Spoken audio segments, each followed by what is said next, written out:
Good evening, ladies and gentlemen. I'd like to call our December 2024 Planning Commission meeting to order. If you would, roll call, please. Dana Camp, Here. Nanette Reese, Here. Wendy Birmingham, Here. David Wisdom, Here. Joseph Astrup, Here. Bill Chancellor, Here. Jennifer Stevens, Here. Oscar Mosley, Here. Walker Davis. Here. Thank you. We are all here this evening for the last one of the year. Before we start, I'd like to give a brief overview of the process for the public meeting of the Auburn City Planning Commission.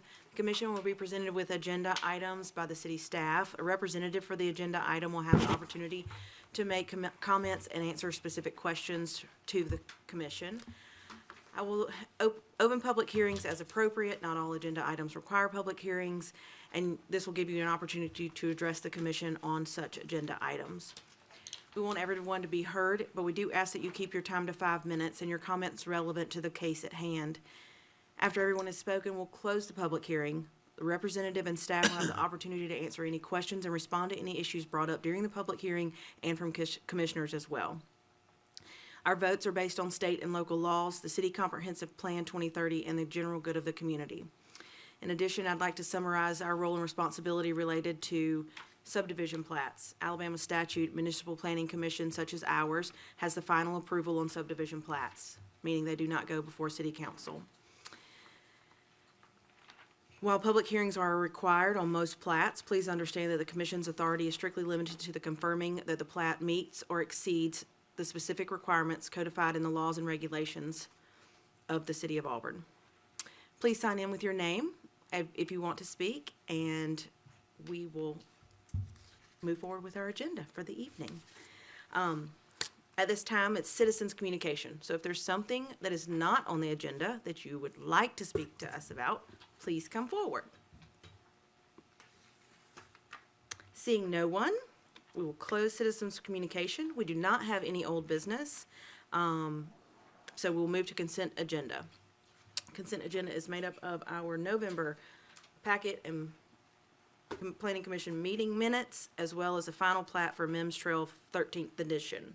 May I have a motion? Move to approve the consent agenda. Second. I have a motion and a second. All those in favor? Aye. Any opposed? Thank you. Justice, we have a change in, Yeah, thank you. Yeah, so we had several late requests to pull things off the agenda. We had two things that asked to be withdrawn completely, and so those do not need to be voted on. And then there were 3 items associated with Donna Crossing that need to be postponed to a date certain of January 9th. And so those would need to be 3 separate motions to postpone each item to January 9th. so the 2 withdrawn ones. Yes, and so that was the Cox Road gas station. And then that was the Asbury Hills final plat. That one also asked to be withdrawn.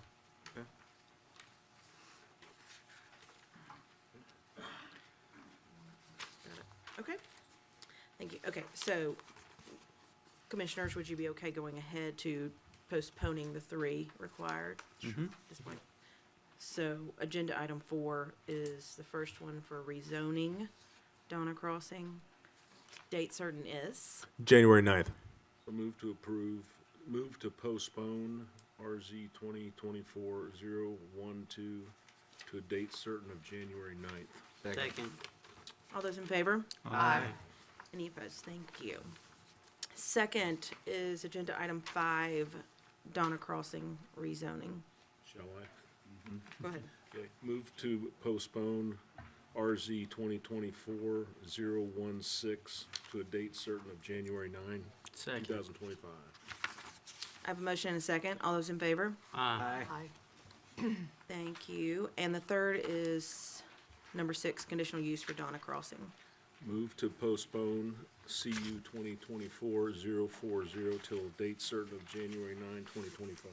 Second. I have a motion and a second. All those in favor? Aye. Aye. Thank you. Okay, moving forward. New business tonight. Yeah. We'll kick it Yeah. off with a bang. All right, yeah, so the zoning text amendment of the PUD amendment, I think this has kind of been a long time coming. We've had a lot of discussion about this. There's been a lot of anticipation at a lot of different levels. And so I'll kind of walk through just kind of how we got here and kind of what the process was. So this was over a year-long process, just kind of working with outside consultants initially, also kind of working with design professionals throughout the community to kind of understand and get some initial feedback around what their concerns were, what some of their constraints were within the current zoning ordinance, and how some of the rigid aspects of it did not work. And then also looking at when they were there trying to do developments that they thought were wanted or thought that, were incentivized in certain areas, that then there'd be some mystical thing buried in some special development standard somewhere that someone hadn't read, that then would suddenly pop up in DRT that would catch them.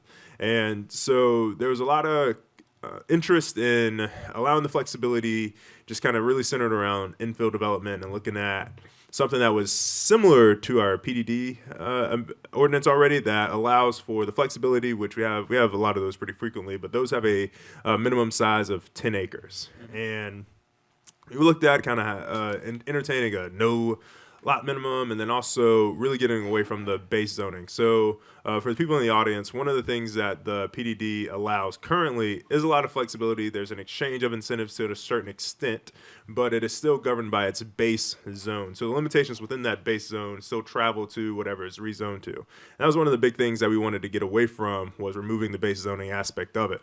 And so the PUD kind of, in theory, would function as its own zone. It would kind of function as a rezoning, kind of have the process associated with it. But I guess kind of through a lot of the discussion that we had, we really kind of got to a place where we thought it'd be better stripped down and really kind of much more of a discussion and with that staff level, and then also kind of having a PUD committee associated with it, but then also still having the planning commission and the council involved. And so the thing that we really kind of worked through was, how do we get to a process that would work, that really kind of favored staff, and I guess still kind of kept the discretion at staff level, and not kind of opening up the box for any and all development everywhere. And I think that was kind of the thing that we wanted to balance. And so what we did was we worked to a point where we built a process that allowed us to still have intake, still have a lot of rigorous staff input, and then kind of put it in front of the decision makers of the city to then decide if these things made sense, if these things were kind of in line with what we wanted. And so the biggest feedback that we got from the design community was that, well, we're still beholden to the zoning ordinance. We're still beholden to this, that, and the third. And sometimes we don't have the flexibility to make common sense decisions, or make decisions that, when it comes to development, that we know that we want. We're beholden to whatever in, some section somewhere that we haven't read. And then all of a sudden it's like, oh, well, we have to do this, and we have to enforce and get a project that we may not want, or that we may not totally believe in. And so what we ended up doing was really, really relying very heavily on a process. I think it's one of the things that we kind of went through in the work session associated with this. And so we currently still have the pre-apps associated with all of our projects. And so for the PUD ordinance, I guess you guys want to go to the next slide. I think we'll have, yeah. So this is the Foster Street. I'll kind of get to it. And so one of the things that we talked about was having the pre-app, then kind of going to the PUD committee, and then kind of from there working its way through, and then kind of going to the planning commission, and then the city council, and then kind of how, and then, like I said, over, I know we talked about several months, kind of keeping things under the 20-week threshold, because that was one of the biggest concerns. But then I know y'all kind of had questions about, well, what does that look like? How would that work? Mm-hmm. And I know when this came through, the Foster Street subdivision, there were a lot of concerns, a lot of consternation of well, these things got all these variances, and we don't agree that it got any of these variances. And there's no hardships associated with this. So one of the things that I wanted to point out was, this project would be a good candidate for a PUD. It'd be a similar thing. So as you notice the total acreage is under 10 acres. And so it wouldn't meet the threshold for a lot minimum of the PDD. So that wasn't an option. One of the things that they wanted was smaller lot widths. That way they could then increase the density and then provide a more affordable end product for single-family home ownership for people in town. But so also with that, so if you go with the smaller lot width, one of the things that triggers is ISRs and FARs. So for everybody in the crowd, that's one of those things, one of those nuances that would then catch a project that I guess kind of met everything on its face. It would provide affordable housing. It would be congruent with an area's current existing character and all of these things, but then the granular details and something on the back end end up tripping up the project. So then they have to go before BZA, get all these variances, et cetera, et cetera, et cetera. So this would be one of the projects where we would look at kind of leaning on the PUD, where there would be the discussion kind of at the outset. Okay, well, what do you want to do? I think we have this concept that we want to do. I think we really believe in it. And then we would move to, okay, well, we would have the pre-app kind of how we have with all of our developments now, whether that be a subdivision, conditional use permit, et cetera.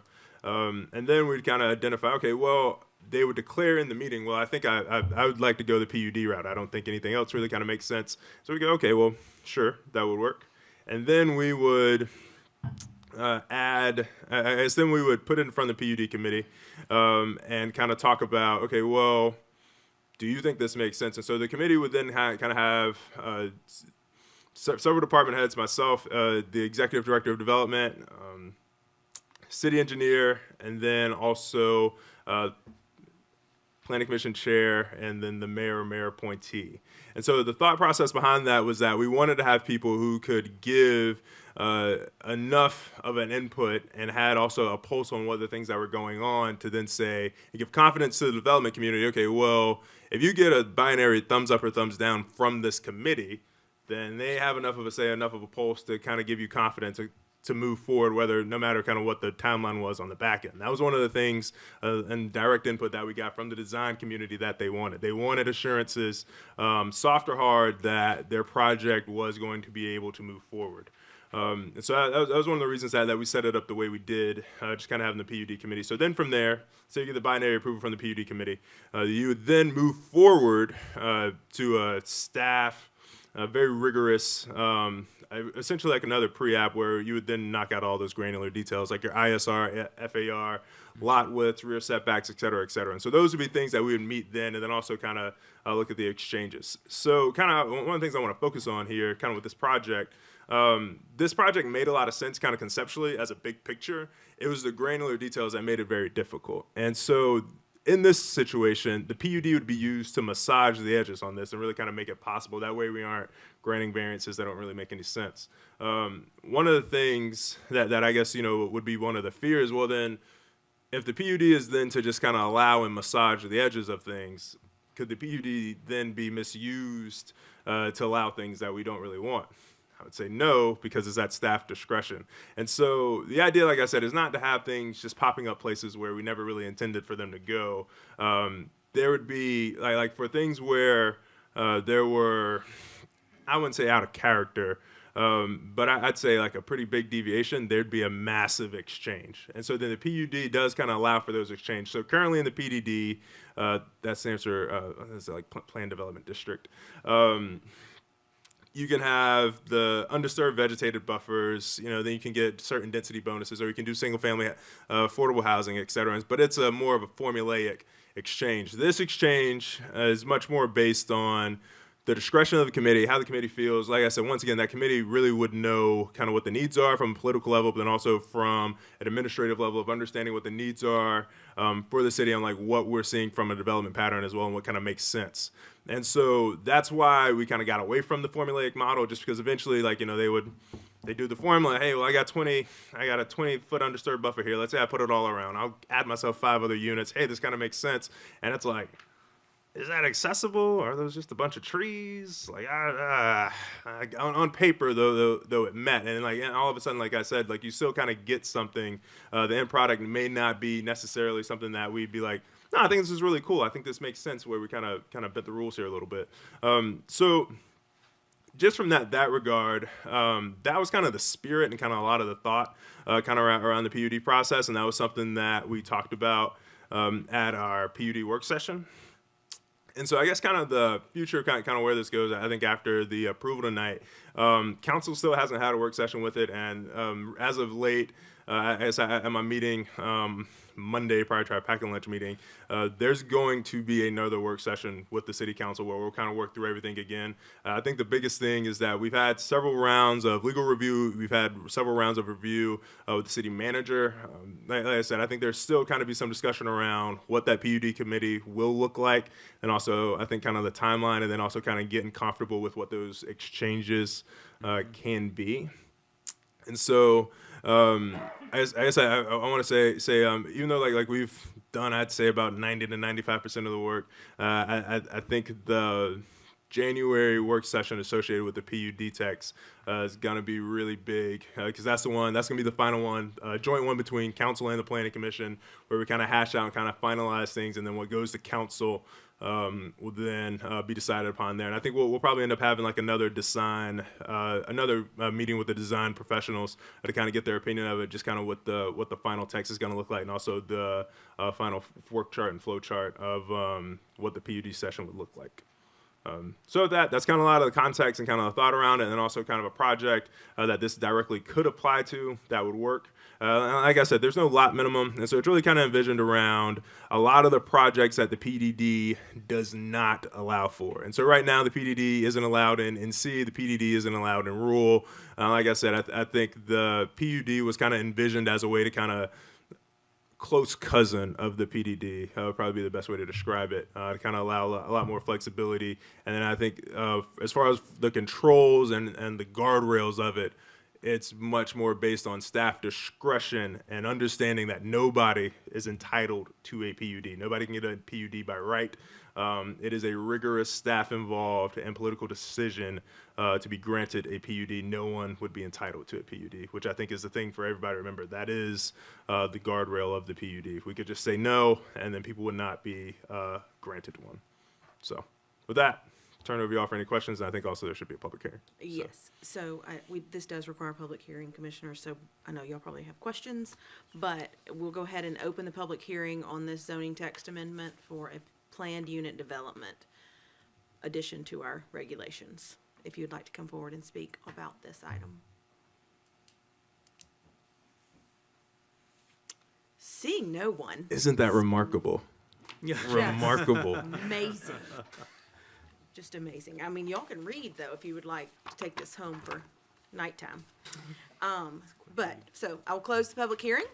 Commissioners, I know y'all have questions and comments. I have a couple to start with.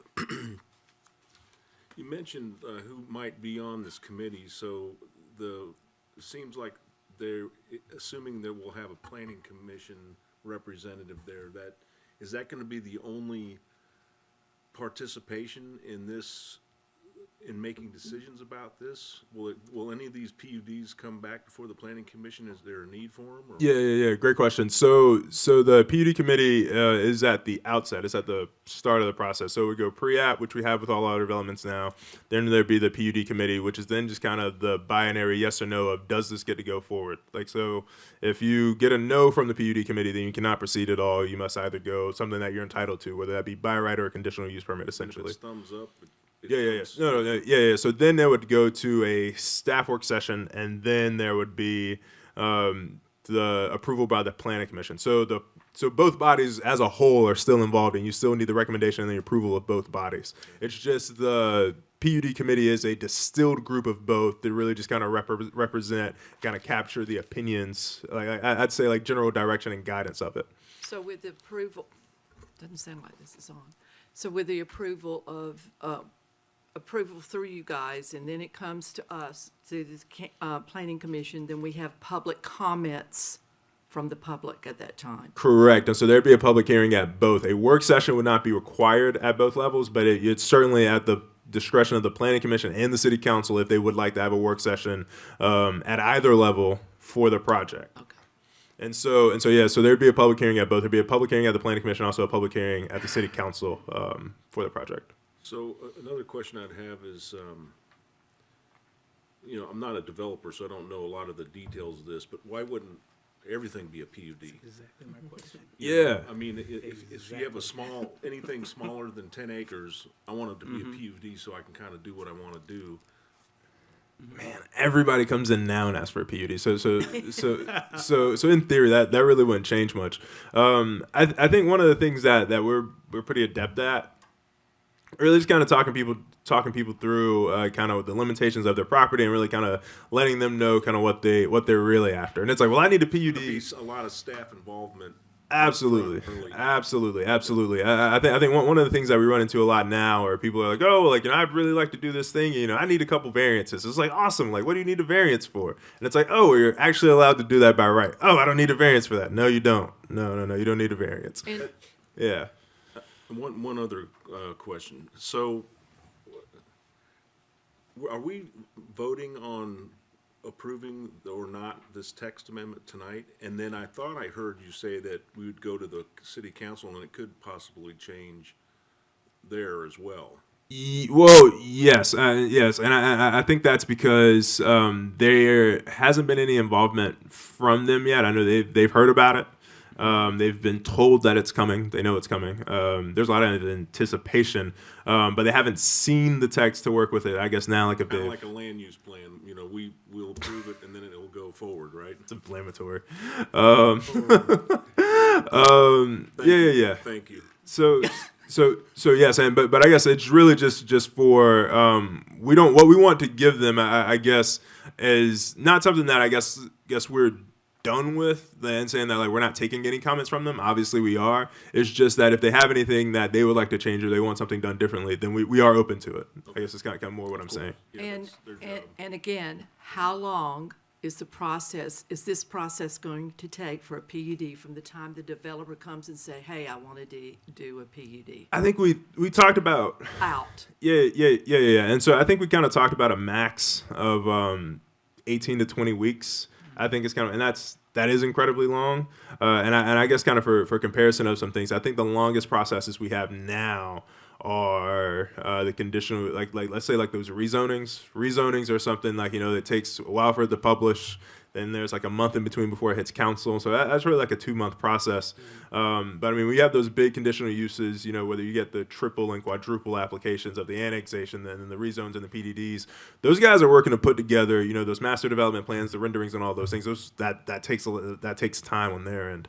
So it would probably be a little bit longer, but I think on some of the things where, you just had the infill lots, you had something the other day that was under 2 acres, they're kind of thinking of some mixed use stuff. Some things like that where it just doesn't really have a home, those things are going to take 20 weeks. Those things, they just kind of need the flexibility of the breaks here or there. Like I said, kind of those massaging, not, the massive exchanges to kind of develop something. And so those are things where they would kind of work their way into the fold, but they would kind of be beholden to those double public hearings. But they don't really have an option because then they'd either have to rezone or it just wouldn't be possible. So my question is this. So I've got 7 acres. Jennifer's got 7 acres. You grant her a PUD. You don't grant me one. What's the criteria? Well, if you come to me, Oscar, and you're asking for something that's incredibly outlandish, and we have to say no, then we have to say no. So I guess kind of the PUD, I guess, like I said, so it's not a complete deviation from the future land use plan or a complete deviation from zoning entirely. Some people just might show up and say, hey, I want to build this 80-foot thing kind of at the corner of Moore's Mill Road. I'm going to put 500 units in it, and it's going to be senior living. And we're going to go, no, you can't do that. Right. Like, absolutely not. And I guess kind of we have had things where it's like, well, we would like that, maybe at a lesser scale, or we think just in this scenario, no, we thought about it. The zoning here works. There's no PUD option here. And I think that's going to be the answer for a lot of people. And I mean, that's the answer that people get now when they want a lot of flexibility on things. I mean, we've thought about it. The height's the height. No. The density's the density. There's really nothing to talk about. And so that's just a part of the process. It's not always like, well, like maybe. Sometimes we're solution oriented. Sometimes we just have to tell you no. Okay. What I like about this is it's just another tool in the belt, so to speak, for staff and developers to collaborate on new projects. So I'm all for this. So good job on putting I this like it as together. well. It's been a long time coming. Any other questions? Would love a motion. Move to approve ZT 2024-003. Second. I have a motion and a second. Is there any further discussion? No. All those in favor? Aye. Any opposed? Thank you. Okay, we will move to number 7. Samples.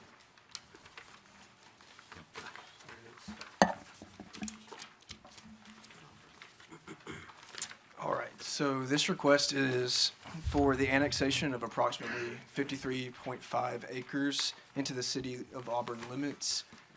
It is located on the north side of West Farmville Road between Pepperwood Trail and Auburn Lakes Road, right across from Woodland Pines Elementary School. So as you can see, the property is outside the city limits, but it would receive the rural designation upon annexation if approved. However, this property is, I want to mention it's the subject of the next 2 requests that are rezoning requests as well. It's within our optimal boundary and it meets all of our other annexation criteria. Therefore, staff is recommending approval of this request. And I know that annexations do not require a public hearing, but I do have a question. So this new annexation priority is high. It's new based on our level of, Yes, it is high. Yeah, and How yeah, is yeah, it? yeah, and I guess so. So it was based on that from the old one. We haven't had a chance to do it yet. We're still kind of in the midst of talking about it, but really just kind of from. So this is really based on its proximity, like the level of service, and so I mean, there's a new fire station around it. Also, just kind of how Farmville Road has developed and built out over the past decade or so. I mean, it's really kind of influenced it. I mean, it's a massive enclave. Oftentimes, as you guys see, one of the questions in the annexation report is this an enclave or not? I mean, we're talking about small pockets that are several acres or so. I mean, this is 53 acres. So that's how this one has the annexation priority that it does have. I think one of the questions that were kind of outstanding with it, and it's reflected in the other, the subsequent staff reports, is just there were concerns about utilities and if they were possible or not, just kind of with the water pressure and the elevation differences and changes on the site. And so that's how it got the annexation priority as high. yeah, thank you. Any other questions, commissioners, for this item? I move to approve annexation 2024-31, samples property annexation. Second. I have a motion and a second. All those in favor? Aye. Any opposed? Thank you.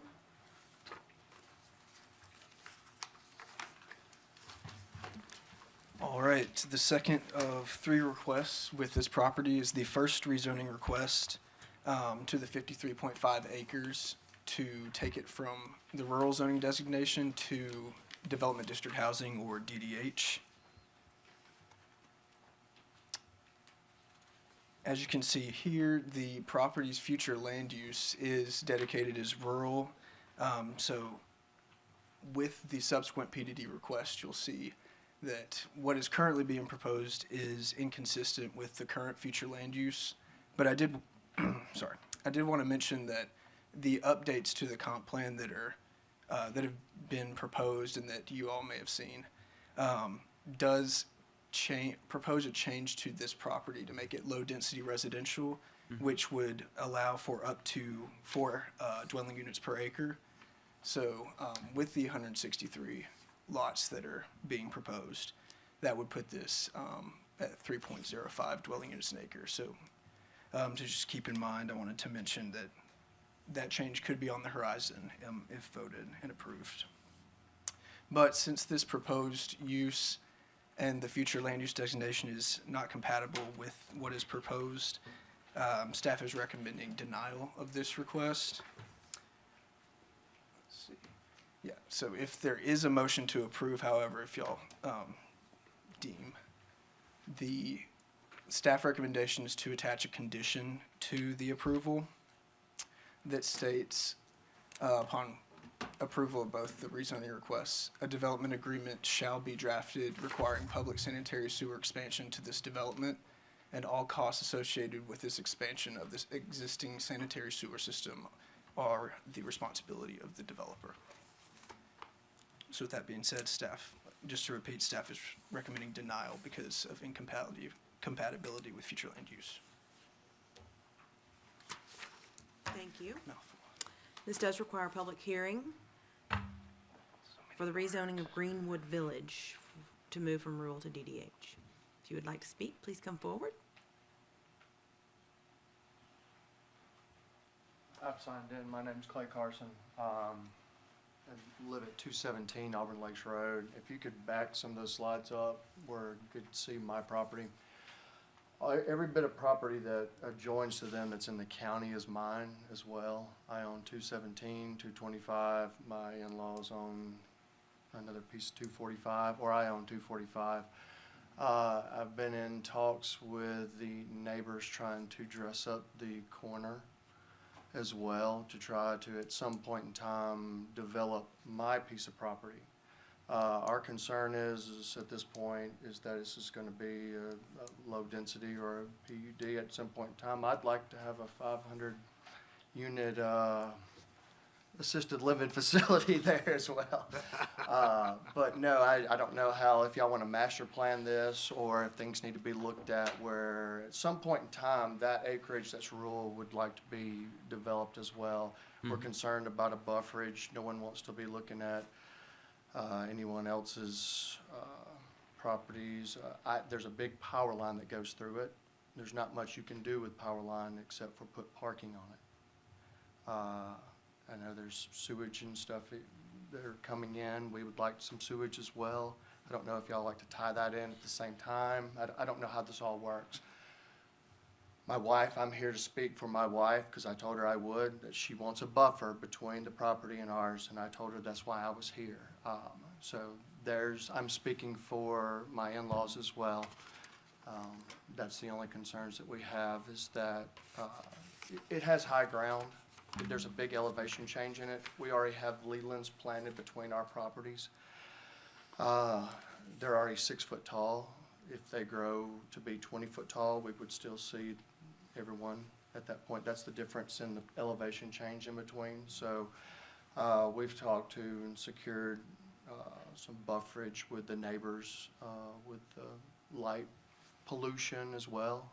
So things are concerned, but I don't know how y'all look at things and if y'all look at things as a holistic or it's just as this is compartmentalized. But at some point in time, I will come up here and be having the same conversation just to let y'all know. And I don't know if y'all wanted to tie those in very similar at the same time. So anyway, thank y'all. Thank you. Anyone else would like to speak on this agenda item? Okay, seeing no one, we'll close the public hearing. Representative? Oh, okay, thank you. Did you have anything you want to share? Gotta quit sitting in the back. Lee Tharp, Cadre Engineering. Just want to say I'm happy to answer any questions, and I would love to talk. What was your last name, sir? Carson. Carson. I'll talk to Mr. Carson after this. But any questions y'all have, happy to answer it. I know John mentioned the incompatibility with future land use plan. I know y'all are aware. It sounded like it was discussed at Packet, but I think we're operating under a little bit of a technicality right here since y'all have already approved the change to the future land use plan of this body. But again, anything we want to discuss, just I'm here. Thank you. Commissioners, do you have questions for representative or staff? Or a motion? I have a question. When is the update to the future land use plan going before the city council? Tuesday. Okay. Well, that's at their hearing, or is it a work session sort of thing? No. So it's going Tuesday. It's definitely going Tuesday. It's a city council meeting. Yeah. And so I guess kind of like we've told the applicant and like we've told multiple people, it's gonna get in front of the council this month. Are they gonna make a decision on it and approve everything in it this month? I cannot guarantee that. I can guarantee it is on the agenda and will be in front of the council on Tuesday.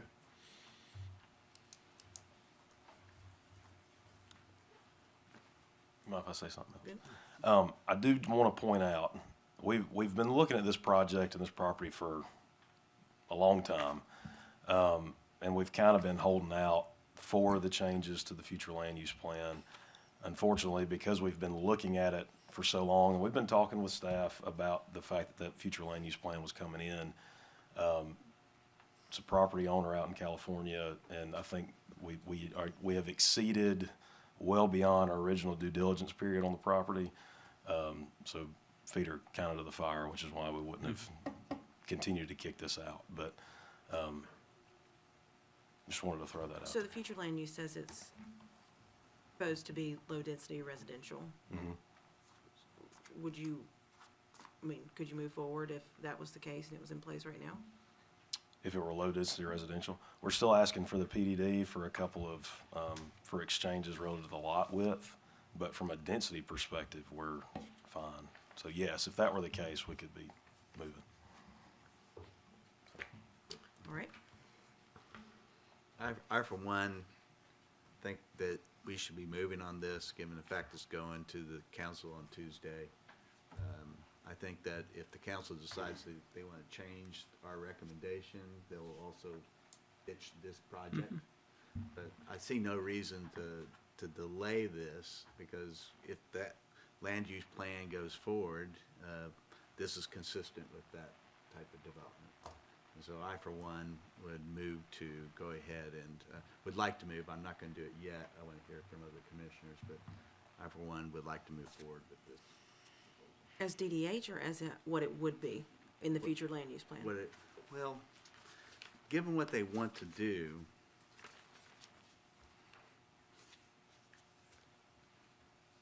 that's a good question. I'd like to hear other commissioners. Yeah, so my question regarding the future land use plan is with respect to the water sewer requirements. You said that if we approved this proposal as DDH, then there would also be the verbiage around additional monies to be paid by the developer for water and sewer.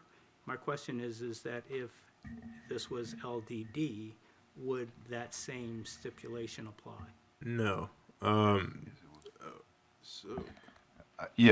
So you can't rezone out of rural to a more dense development that requires sanitary sewer unless sanitary sewer is available to the site. So the development agreement would guarantee by contract that they would get the sewer to the site. And we would normally be writing a rezoning with this, but because our recommendation is for denial, we've not proceeded with any kind of development agreement at this Got it. time. Okay. What are our options if we wanted to, I don't even know how to say it,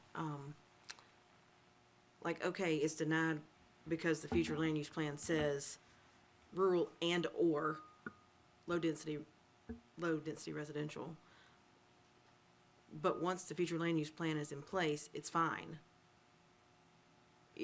even for them. So I need to know, like, so right now, rural is just where I'm basing my vote on, right? Yeah. But in the let's say they approve it on Tuesday, what are we basing our decision on? So, like I said, so our position is that on rezonings associated with them, we'll recommend on the future land use plan, and y'all have the latitude. So I'll say generally speaking, the latitude rests with the bodies. The latitude does not really rest with staff. Staff's interpretation normally is black and white, pretty objective, and then we kind of got waivers, checks and balances kind of in there. As far as things that kind of commonly make sense, or kind of what y'all think kind of is on the trajectory of kind of what y'all feel, or like what y'all have kind of been working on, I think that's a respectable decision basis. And so if y'all are kind of the mindset that y'all have already approved the future land use plan, and that like y'all are in support of this, and then you want to vote with that, I think that's fine. Like I said, I think on staff side, we're only going to recommend based on approved and adopted plans by the city council, which I think is what we should do. Well, so with what we've got before us right now, would that be consistent with the future land use plan that we have approved and have set towards the city council? Yes, To make some changes to make sure that happens. No. So likely said, the only thing, and the reason they're pursuing the PDD is on lot widths and some other exchanges and things like that. But for the vast majority of it, I think they may lose a few lots if they had to go straight DDH and kind of and they were just kind of capped with 50-foot lot widths and things like that. But for the most part, from a density standpoint, I mean, this is in line with kind of what y'all approved. Like I said, I think the longest time in the designation for the rural designation of the future land use plan was the question about utilities. I referenced it in the packet meeting due to Mr. Tharp's experience just kind of with a lot of the other property owners that kind of control utilities getting to this site. He was able to kind of mitigate a lot of those concerns and was able to work through that for this. And like I said, I mean, we've had a lot of past applications on this, and the issues were the utilities. But on this application, they were able to problem solve for that. Like I said, I mean, if it wasn't for the future land use plan, like I said, our recommendation would probably be different. But like I said, I mean, latitude doesn't really rest with us. Latitude rests with y'all as far as kind of making those decisions. So really, essentially, you're making it where we're doing DGH for 3 units an acre, or voting toward our future land use plan that we've already established at 4 units an acre. I'd just like to say that, I'm for this, for a lot of that good discussion, but I do it with reservation, because I really think the city council should have this approved, and it shouldn't be before us until it is. But, we're in the situation we are in now, so. I think considering that when we do pass these motions with respect to rezoning, it is a recommendation to city council. And so if for some reason, however unlikely it may be, that city council does not approve the future land use plan on Tuesday, they then subsequently could not approve this recommendation to rezone as well. And so there's a catch there. If, we're not in a legal limbo here, in my opinion. So I agree. I agree too. I'm ready to make a motion. Good call. Could you go to the slide with the issue we should approve? What would we say? I move approval of RZ 2024-019 with the stipulation or condition that the development agreement shall be drafted requiring public sanitary sewer expansion to this development. All costs associated will be associated with the developer. Second. I have a motion and a second to approve the rezoning to DDH. All those in favor? Aye. Any opposed? Motion carries. Thank you.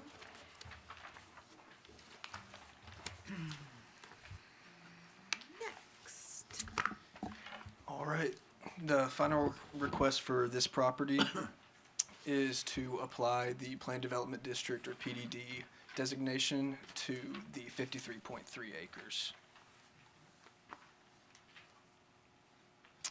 So, like I mentioned before, what y'all just discussed, the current future land use is not compatible, but there are updates on the horizon that would make the proposed use compatible if those are approved by City Council. So, I mentioned this before, but the proposed development is 163 single-family detached lots with a recreation open space area that runs through the middle. It'll have 2 access points, both off of West Farmville, as it currently shows. The applicant in this master development plan is seeking one incentive. Like was mentioned before, it's a 10-foot decrease to the minimum lot width that is allowed. So it would take it from the 50 feet that are currently the minimum lot width in the DDH zoning district and take it down to 40 feet for some of the lots. For some of them, you say? This is not all of them? Yes, it's not all of them, but this is just part of the request, and they're going to apply it to where they need to. And then in exchange for this incentive, the applicant is providing this 17-acre park and recreation area that will be maintained by the developer and or the HOA. So I've had some correspondence on this property, but most of it's been just informative conversation, nothing, nobody who vehemently opposes or is 100% for. It's just want more information about what's being proposed. So similar to the rezoning request before, actually exactly the same, we are recommending denial of this request because it's incompatible with the future land use plan. But again, if a motion is to be made for approval, the same condition as before with needing a development agreement to be drafted requiring the sanitary sewer expansion to this development and the cost being incurred by the developer, we would want that condition applied to any approval. John, could I ask a question? Yes. As far as the park goes, or at least that green space, how typical is this? I know we have some green spaces that sometimes are laid out, but this, in reading this, I said, this seemed like it was going to be a park for everybody in this general vicinity, and I tell me a little bit more about. It's not performance, right? I mean, The residential, yeah, it is performance, Okay. single family. that's why that's there. Yeah, so I can answer that. I've had a lot of conversations with our Parks and Rec director, just kind of around utilizing development for the city to get a little more green spaces, especially kind of up here in this region. Just kind of from her perspective, one of the things that she vehemently guards against is taking on maintenance of things that are not necessarily these grander parks that really kind of seem intuitively open to the public. Things like this she would describe as a neighborhood park that then should just be maintained by the HOA. From her perspective, like I said, I think the acreage, from a size standpoint, I think commendable. From her perspective, though, the facilities and the amenities associated with it did not warrant or were not attractive to her for taking over, as far as like from the maintenance costs and everything that would then be associated with it for it then to be a city park. And so that's why it was decided that this should be a park maintained by the HOA. How does that usually work out? Ask the people in the HOA. That's right. You can ask them when they get it. Great. This does require a public hearing, so for the PDD overlay of Greenwood Village, if anybody would like to come forward and speak to this agenda item. Seeing no one, we'll close the public hearing. If we have a motion and or any further discussion or questions. I'll move approval of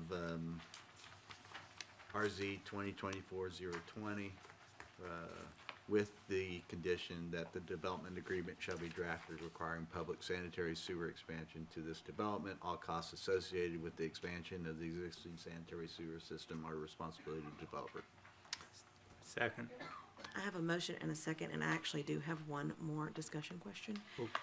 Connectivity, I guess it's just been like drilled into me, and this plat is very not connected.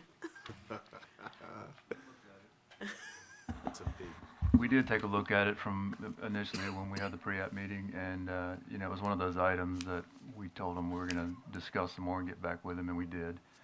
And just looking at the nature of the surrounding properties, we just felt like it wasn't necessary in this area. You got some university property blocking stuff, and to the north, I think there's another access to those north parcels that are, nearby enough, and they were sort of chopped up in nature, the parcels out there, so it didn't necessarily lend itself to the north to like another big mass development that would make logic sense to connect to through here, so. I mean, That was how we got to I that like point, yeah. that response, get them off of Farmville onto something else. Okay, So we're that's- still gonna see that though with the preliminary plat and eventually, so that would be something interesting to think about Yeah.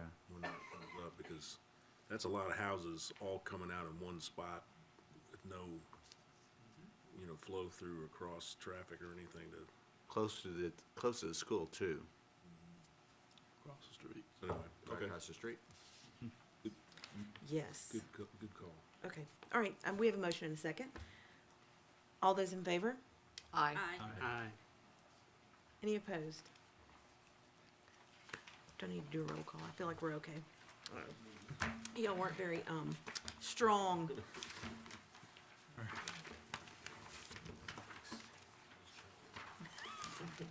Good evening. The next request before you is for preliminary plat approval for a performance residential development, a 7-lot townhouse subdivision. The subject property is located just to the southwest of us at 337 East Magnolia Avenue in the Urban Neighborhood East zoning district, and it's just over half an acre in size. The plat, like I mentioned, is for 7 townhouse lots. The plat that was submitted to us shows an 8th lot here as the private drive. This lot will be eliminated, and the access to the property will take place from a private access drive. These lots will be extended east-west across the property, so it will be a 7-lot subdivision. The maximum density in UNE is 85 beds per acre, and this property would be allowed 47 beds on it. Each of the townhouses will have 3 bedrooms, so there will be 21 beds. And the plat meets the requirements of the subdivision regulations for preliminary plat approval upon addressing staff comments, and staff recommends approval. Thank you. Preliminary plats do require public hearing, so if anyone would like to speak today about Old Road Townhomes, please come forward. Lively crowd. No one is coming forward. We'll close the public hearing. Commissioners, motion questions? The only question that I have is about the green space. I know it mentioned 15% green space is required. If you're going to take lot 8 away, then does that green space then occur in between the townhomes, or are the townhomes is laid out? If I had to guess, I would think it would be behind the townhomes on the western side. Applicant, do you?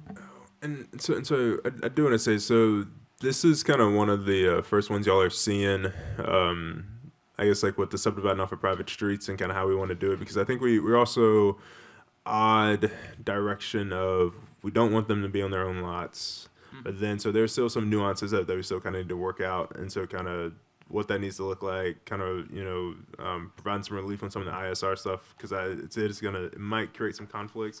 And so green space would be another thing that we kind of need to take into consideration for places for the projects that would need to have platted open space as well, and kind of how that can kind of be worked into the subdividing off of private streets conversation. Agreed. But I can answer a little bit of where the green space would live. So the 8th lot, and again, I think on the drawing that we've got internally for the design, we've already pulled that off of there. It's only 7 lots. Okay. And going to do it with an easement. But the 8th lot was going to be for the private drive. I know that was part of what Justice was talking about with the discussion earlier with the subdividing off private drives. So the driveway into the property will be living where that 8th lot is that goes from the front to the back.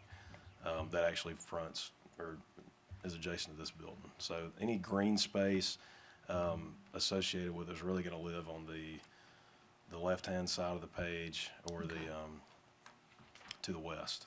Okay. It's like a courtyard kind of amenity type deal. So. Okay, thank you. Any other questions for the applicant while he's close? Okay, Move to approve preliminary plat 2024-51 Old Road Townhomes. Second. I have a motion and a second. All those in favor? Aye. Any opposed? Thank you. Next up is another preliminary plat approval for a performance residential development. It is for 150 residential lots. The property is in the Northgate PDD on North College Street, just south of Highway 280. The PDD has a split zone, base zone of DDH and CDD. The portion subject to this request is in the CDD portion of the property, and it's just over 35.5 acres.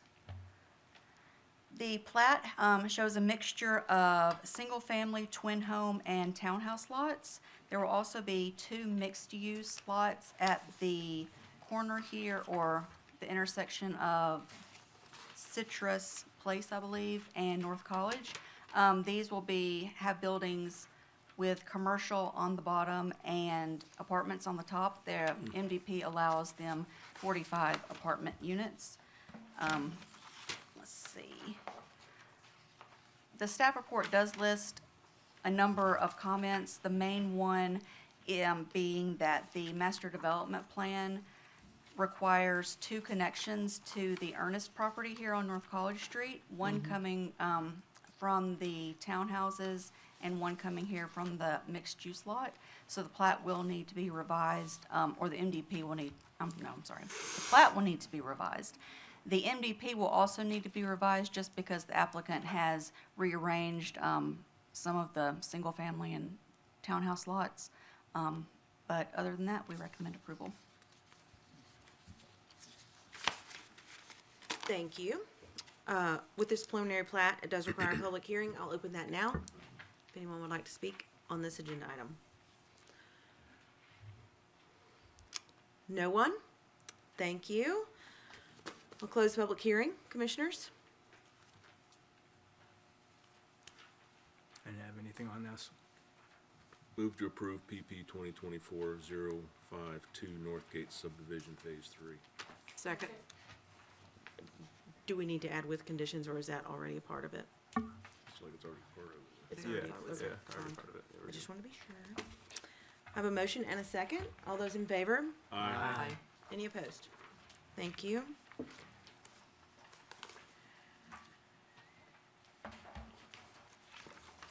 everyone.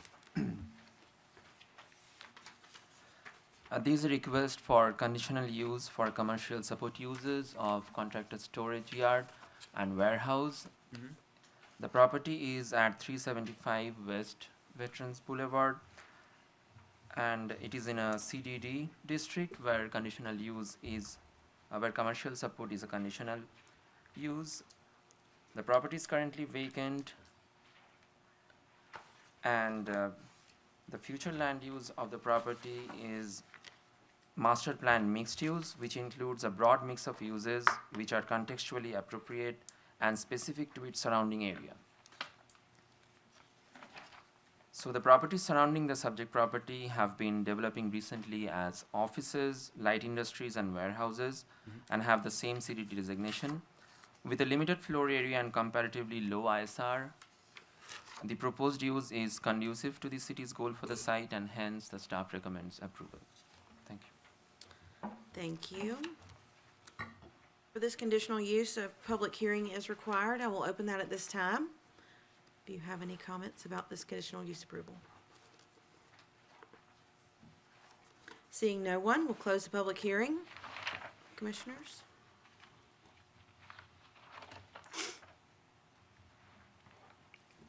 Move to approve case CU 2024-045 Gamble Winter New Office. Second.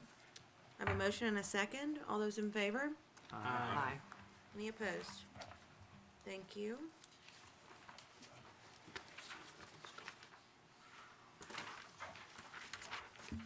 This is another request for a conditional use approval for a performance residential for an MUD in a medium density residential district.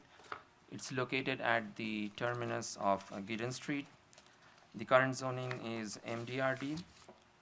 North of the property is, so this part is the 6th phase of the boulevard. This is the 8th phase. The future land use map puts this in a medium or high density residential. So the maximum density allowed in this currently is 12 dwelling units per acre. The proposed site plan has 6.8 dwelling units per acre. And the density of the overall development, including all the phases of boulevard, is at 10.26 dwelling units per acre, which is also less than the maximum allowed density. And the property to the south is a church around this location.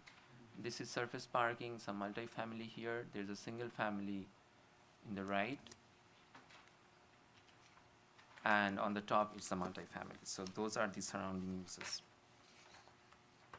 The proposed development is a little more intense than the adjoining property to the east, but similar to the properties in north and west that contain multifamily units.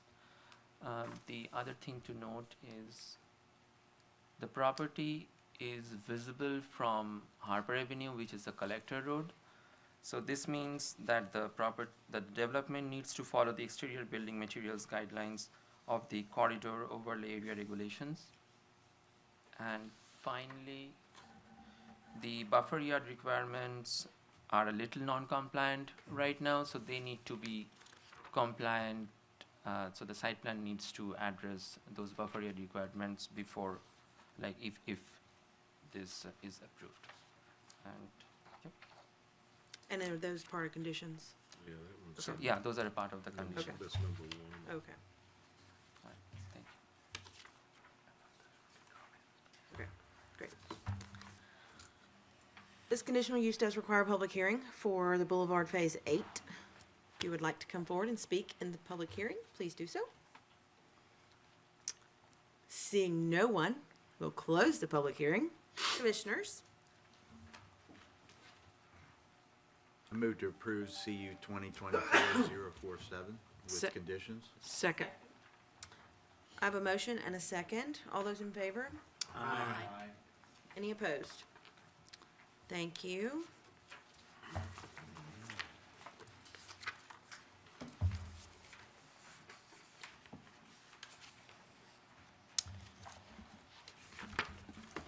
All right, the final agenda item is a request for conditional use approval to allow performance residential development, specifically multi-unit development, located at 708 Harper Avenue. Subject property is within the Corridor Redevelopment District East, or CRDE, and it's surrounded pretty much on all sides by the same zoning district and some DDH to the northwest. The future land use is mixed use 2, which allows for a broad mix of uses. But one of the uses that it calls out is horizontal and vertical development, which we've seen kind of pop up in this area recently, especially on Harper. In 2022, the lot that is 2 to the west, 644 Harper Avenue, was approved, and it is a triplex that runs vertical. This one will be running horizontal. So slightly different and a little more aligned with what you see in the neighborhood, but nonetheless the same technical use. With all that being said, staff is recommending approval of this request with the condition that the development shall have an entrance that faces and opens directly to the publicly accessible street, Harper Avenue. And it's hard to tell, but in this site plan and all the other site plans that or the elevations they gave us, there is an entrance that faces that way. So they'd have it as we would want it. Okay. Currently, we just wanted to call that out and make sure that Stays that way. that base was covered. Yeah. Yeah, that you weren't looking at the side of a building while you were right down the street. All right. Okay. This conditional use also requires a public hearing, so I'll open the public hearing now for Harper Avenue. Seeing no one, I'll close the public hearing. Commissioners? Move to approve CU 2024-048 with conditions. Second. I have a motion and a second. All those in favor? Aye. Any opposed? Thanks so much, commissioners. All right. Other business? Communications? Yeah. So, thank you. Yeah, so quite a bit of work sessions I think are gonna be kind of towards the front end of the new year. For next month, I think with the joint PUD work session with the council, I think there'll also be some other discussions with the conditional use that we kind of talked about in the past. So I think I mentioned that there was going to be a conditional use kind of way up at the top of town, kind of up on Ensminger. They're getting prepped. They're going to be ready to have a work session, just kind of with the planning commission, kind of go over some things. Like I said, they're not entertaining any residential uses. They just kind of want to talk, kind of make sure it's pretty large piece of property. It's several hundred acres. So that'll be another ask, probably sometime in January, kind of looking at that. And so that'll be email from me that y'all will see. And then just kind of as an update, just kind of some things on the internal side. So we have We've started the kickoff of looking at the annexation policy and kind of redefining what some of those inputs would be for defining some of the annexation priority. So it's something that we're working on, and that's something that we'll probably have something to review for y'all next several months. So I'd say probably kind of expect like a buffed out product maybe in February, and then I'd say like a pretty finished product probably around March. But yeah, so kind of working internally, kind of a lot across a lot of different departments, and so there'll be some department heads that do show up to some of the packet meetings to kind of explain kind of what some of their comments are, because I think it was a learning experience for a lot of us of kind of what the severity and the importance of some of their comments are as it related to the staff reports that that we make for you all for the annexation stuff. So that's it. So I think January, February, probably gonna be a lot of meetings, maybe some long ones. So Okay, well, I need a motion. Move to adjourn. Second. All right, all in favor? Aye. Hey, everyone have happy holidays. Yeah.